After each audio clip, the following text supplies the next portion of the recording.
bullying culture. Portillo dismantles Remainer demands for another Brexit referendum. AC Grayling called for a second referendum to allow Britons to have a final say on the end Brexit deal, which infuriated Mr Portillo.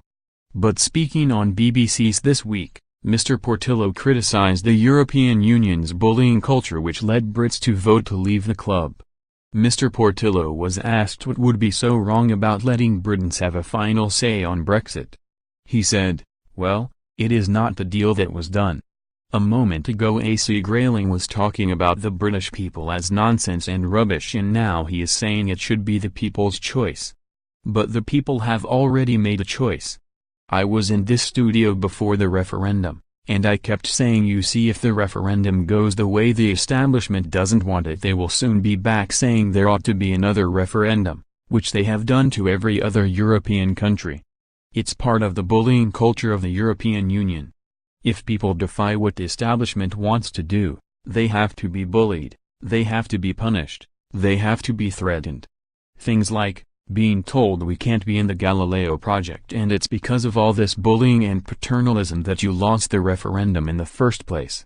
Mr Portillo then ripped into AC Grayling's demands for another Brexit vote.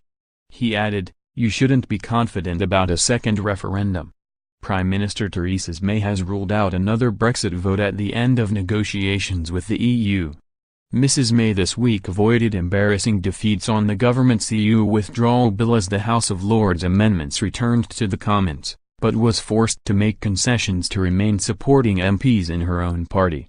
The Prime Minister is now facing an uprising from Remainer MPs in her own party who were furious the proposed change to the EU bill fell short of their demands over the meaningful vote at the end of negotiations. The text of the amendment committed the government to make a ministerial statement if Brexit negotiations fail to reach an agreement in principle with Brussels. The proposals would mean MPs and peers would get a chance to express their opinion but not alter the course of government policy.